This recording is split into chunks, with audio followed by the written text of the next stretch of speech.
So hello everyone, welcome to this another video of this channel. I'm Abhishek Verma and you are watching Spring Basics with Spring Boot series. So in the last video, we learned what is inversion of control with the help of a code. And in this video, we are going to learn what is dependency injection. In more clear words, what is constructor-based dependency injection. First of all, I will show you a deck of only 2 slides where I'll explain what is dependency injection and how it is different from inversion of control. Then I will show you a code explaining how to program constructor-based dependency injection. Now the video is going to be small, and in return the only thing which I need from you is that if you find things are useful, then tell me something in the comments. Beside this, you can share it with your friends, like the video so that we can reach to a larger audience. Now let's move on towards the deck. Now let's try to understand what is dependency injection. So dependency injection is a process whereby objects define their dependencies only through constructor arguments or properties that are set on the object instance after it is constructed. So last time, if you remember, we learned something about inversion of control. Now you can pause the video and tell me quickly in the comments what is inversion of control. I'm assuming that you are going to write something in the comments because generally you don't do that, yeah, but still I'm just hoping it from you that now at least you will be writing it since you know inversion of control. So inversion of control means the process where the framework is going to create a bean for you so that you can use it later on. And now here the important one is dependencies. So this is very important. So what is this dependency? This dependency is nothing but some other object or bean only. So we want to inject a particular bean within our bean. For an example, let's say we were having service class as well as the repository class in our example. So from the service, we want to invoke the repository. So now what I want is that within the service, I want to inject the bean of repository. Since I want to inject the bean of repository, I will call it as dependency injection. That's the simple meaning of dependency injection, that there is some dependency which you want to inject in your class, or I can say in your bean or your object. Now this can be done with 2 different ways. First one is with the help of constructor arguments, for which we will be making usage of parameterized constructor. And the simple requirement is that you need to create a parameterized constructor for this. Second option is that you can take help of the setter methods. So as you can see here, properties that are set on the object instance after it is constructed. So generally you see that when we are making usage of setter methods, first we will just construct the object, maybe with the help of default constructor. Later on we will call the setter method. So that is another way. Today with the help of code, we will just try to see what is constructor injection looks like. Yeah, most of you have already seen it in the previous video also, but maybe you haven't noticed what all these things are. So today we will focus on that constructor injection, and in the next video I will show you setter injection with help of code, but the definition will remain same. Now before we proceed with the code directly, let me just give you a brief difference between dependency injection and inversion of control, because most of the time people are confused between these 2 terms only. Let's try to understand with the simple terms. So inversion of control simply means it is a process where instead of you as a developer creating and managing the life cycle of bean, so you are not going to do that, you will allocate this task to the framework. In our case, it is Spring Framework. Now you know how Spring Framework is going to do so, with the help of the IOC container. Now quickly tell me in the comments what is the name of the IOC container which we are going to use here by default. Okay, so that is inversion of control, that now you are not controlling, you have inverted, and now you are going to give this task to the framework. That is the definition of inversion of control. Other one is dependency injection. This time it says that beans have been already created by the framework. Now the job is that we need to inject those beans as per the requirement. Now since those beans are a kind of a dependency for me, so I will call them as dependencies. Okay, so that's, again let's try to understand with the example also the same thing. So here example is simple. So if I'm creating a configuration class where I'm making beans of the service and repository, then I will say it is inversion of control. So the process of creating beans for my service IMPL and repository IMPL, that is inversion of control, because now you are not creating, the framework is doing it for you. And the moment when you will inject repository bean into your service, that will be the dependency injection. So I hope now this is going to be clear for you. Obviously, like when you are giving answer for an interview, then you can elongate this answer or you can explain with some other different example also. But main difference is this only, that IOC is transferring the control, dependency injection is injecting the dependency. Now it is up to you in whatever terms, in whatever words you want to explain, because that's one of the most difficult question, believe me, which people don't even know. They still feel that okay, both are same only. Yeah, so that's the issue. Now let's move towards the code and see how to perform dependency injection with the help of constructor. Now before directly going to the IDE this time, let me just show you here that already I have released basically 3 videos in this series. So first of all, we discussed about why Java needs Spring, why only with the help of Java it is not possible to make industry level applications.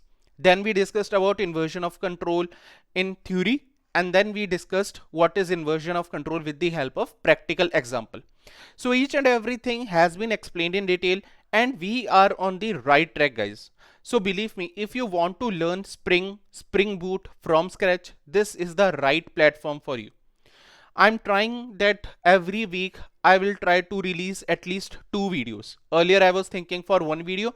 Now I have decided to make 2 videos every week. But your goal is that you at least support me. Now you see that here we are having only 262, here only 433, here only 685. Okay. Now even if I'm able to help one person, then also it is very helpful for me or very enough for me. Yeah. But the point is that when I'm doing some hard work here, I at least need few more views. Instead of it, if it had been some other vlog or anything, believe me, here by this time we have got millions of views. So here also just try to appreciate, and this you can do just by commenting, just by liking the videos, so that YouTube algorithm understand that these videos are also helpful. Okay, now let's move towards the code here directly. So here we are, and this demo 0, demo 1 has been already covered in the previous videos. Now let's go to this demo 2. So again, there is nothing new in this pom.xml, it is still same. So whenever there will any change will come to this pom.xml, I'll show you. Otherwise, as of now, you can assume that only Spring context dependency is enough for us and same version is there. So that's the thing. Now let me quickly open all these classes for you. So first of all, we have this owner repository just with a single method of find owner containing an owner ID as an argument. And this is the owner repository IMPL. So only one bean I have created, and this is the method within it. Then we have this particular service as owner service simple, and this is my owner service IMPL. Now you will see that currently I haven't made that mock owner service IMPL because that is not necessary for each and every example. Here our goal is to understand something different. Now here you see that owner service is going to depend on the owner repository and one integer. So 2 things are required here, the repository object as well as some integer. So which we are setting here with the help of a parameterized constructor. And in find owner, we are just invoking the method of the owner repository. Then here this is my demo. And in the last video, I hope you remember that we decided that here we will be using application context, which is going to be our IOC container. Then this is the way, and here we need to provide the configuration class, which is Spring config. Yeah, that also I will show you in some time. Then we decided that here there are 3 different ways of getting the beans, which you can tell me in the comments if you wish. If you are feeling lazy, then no worries. So these are the 3 different options to get beans of it, and we will be using this way. Now it is your choice whichever way you want to use, but my preferred one is this because it's very clear. I'm giving the name of the bean also and its type also here itself. Then I'm invoking the find owner method, and at the end it's a good practice that since this is also a kind of a resource, so we should close it. Now why we are doing this? because we directly don't get the close method from the application context. So from this interface we were not getting. That's why we need to typecast it at the runtime to this annotation config application context so that we can close the resource. So this was the one. Now as of now, let me just comment this find owner. Yeah. So I'm just commenting it. So that means I will be getting the bean, but I'm not going to do anything from this. Yeah. Now this process already you remember that how to create bean. So for this we last time created this Spring config. There I mentioned that first of all, now this is going to be a normal class, but how you can make it a configuration class? By mentioning @configuration. You don't need any arguments to this particular annotation. So that's why we are not going in detail of it. Only this @configuration is required. So that is one. Now, whenever you want to make a bean, so the job is simple. You make a method. By default, the name of your method is going to be the name of your bean. If you want to change the name of your bean, then you can provide here in these double inverted commas, something like this. I mean, not outside, but obviously inside. So here you can provide the name of your bean. So that can be done easily. And if you are providing like this, then this method name won't be considered. But as of now, this simple name is enough for us. And again, @bean is required for it. Now, last time you also remember that I told you what is going to be the sequence of making beans. So these beans will be created at the starting time only, and sequence is going to remain same the way you are mentioning here. So whatever, like this will be loaded simply. Like what happens, just try to understand. JVM will load this class, then it will read this particular line, it will read this particular line, it will understand it's a configuration. Then it will go here, it will come to know now a bean is going to come, and then the bean name is owner service, so it will create a bean of owner service for you. Then it will come here and it will create a bean of owner repository for you. Yeah, as simple as that. The same sequence is going to be there by default. Now currently, what do you say? Is it going to make any bean just by writing like this? The answer is obviously no, because here at least I'm saying that this time Spring is going to make bean for you. But at least Spring should be knowing that how to create a bean of owner service. We are just returning null here. So Spring has no idea how to make a bean of owner service or how to make a bean of repository. So if you will just try to execute this code here, believe me, you won't be getting any good output here. Yeah. So here it simply says that, okay, this bean is not found, because here you mentioned something like this, but you are just returning null. So nothing will be found as of now. Yeah. So that's the point. Now in order to create bean, this time what we will do is we will, okay, let me make a bean for this one first. Now how to make a bean? I will just invoke its constructor. Yeah. And for this, as you know, I'm having this one as the default constructor in my case. So I will say here IMPL something like this, and yeah, see this. My bean is ready for the repository. Same way I will be creating the bean of this particular one. So let me just go here. I will say again a new. Here I will say this. Here I will say IMPL, and here I will say like this. But for owner service IMPL, if you remember, we don't have a default constructor here. For owner service IMPL, we only have a parameterized constructor. And I hope this you know very well that in Java, moment you create a parameterized constructor, Java gets angry from you and it stops providing you the default constructor. So still if you want, you need to create it on your own. Otherwise, this is the only option. Now for owner repository, as of now, let's provide null. So as of now, let's give it null. ID, let's provide it as 10. So this is the one. Now you tell me whether the bean will be created or not. So let's execute the code here. So if we will execute, so you can see the bean has been created. And what is the sequence of bean? First of all, the service IMPL got created, and then the repository IMPL got created. Now why these lines are getting printed? Because I have mentioned them within the constructors. So that is importance of these lines. Otherwise you won't even come to know that bean is getting created. Yeah.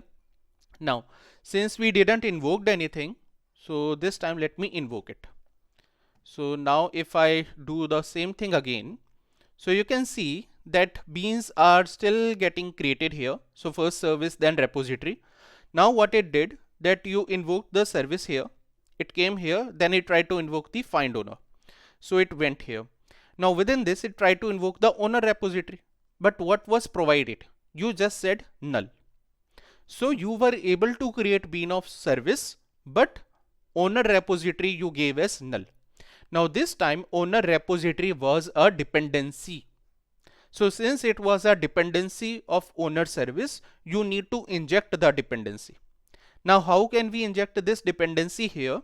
So as of now, the only option to inject dependency is with the help of this parameterized constructor. So for this, let's go here, and now we need to inject the dependency. Now what will you do? One option is you can say here new of owner repository IMPL. So this is one option, guys, which you can see here, new of owner repository IMPL. But now try to understand what you are doing. So here you are creating the object on your own. So again you are creating object on your own only, not the one which is being provided by the Spring. So you are trying to make it on your own. Instead, what we can do is we can use the one which is provided by Spring here. So we will copy this and we will write it here. Yeah. And now you see the difference when I'll execute. So this is the output last time. First service IMPL, then repository IMPL. Now you see what is going to be the sequence. So I'll execute it again. And this time you see first repository IMPL got created. Why this is so? Because again, let's try to understand. JVM found this line. It said, okay, it's configuration. Then it started, then it said, okay, some bean is going to come. The name of the bean is owner service. And then this is the process of creating bean. Now, while it was creating bean of service IMPL, it got stuck because it said that, okay, no, I won't be able to create because it is dependent on owner repository. Since owner repository is being required in order to make owner service, like it's a kind of a raw product in order to make owner service. So like in order to make sugar, first of all, you need somehow sugarcane so that some farmer at least grow the sugarcane. Then only you can make sugar. So same way for owner service IMPL bean, it needs the owner repository. That's why first of all, this got created and this line got printed like this. Then it created the bean for owner service IMPL and the dependency was injected here. Now, since this dependency was injected with the help of a parameterized constructor, that's why we call it as constructor-based dependency injection. So that's the complete name, constructor-based dependency injection, where the term constructor by default points to the parameterized constructor here. Yeah? And obviously then these things will be used here. Now many of you will say me that, okay, Abhishek, we understood this, how to create a bean, how to inject the dependency. But the point is, you are hard coding this 10 here. What we want is, we want to take it from the user input. So how can we do so? Why you are not showing in the real world, we want to take it from the user input, then how the things will work? You said that, okay, these demos are going to be real world. Where is the real world coming here? So my point is that again, whenever we need to create some building or anything, then we need to start from the scratch. Now believe me that whenever even some building is getting created, first of all you need small building blocks. First of all you need to put the bricks there. Then only you will be able to make a building. Directly if you will say that I will make a building, that is not possible. So these are just like small bricks only, which is required in order to make you efficient in Spring Boot. Believe me, this class is going to be deleted in future. You are not going to create something like this at all. But still this is required in order to understand the process. Otherwise, you will still feel that everything is just a magic. And I can directly do so. Many even developers, many YouTubers directly do that. They directly show that, okay, Spring Boot is good. This is the way, that is the way. Everything is automatic. They never show you this backend part. So it's very important to spend time on this part. Now I hope that you have understood what is inversion of control, what is constructor-based dependency injection. Believe me, things are going to become easier for you. So now we have just now understood what is constructor-based dependency injection. In the next video, we will see what is setter-based dependency injection. initial small videos, you may feel that okay, things are not going right, or maybe we are not making industry level application. But believe me, each and everything is required. If I will directly jump there, you won't even come to know when this happened, when that happened. So here, this is the right time.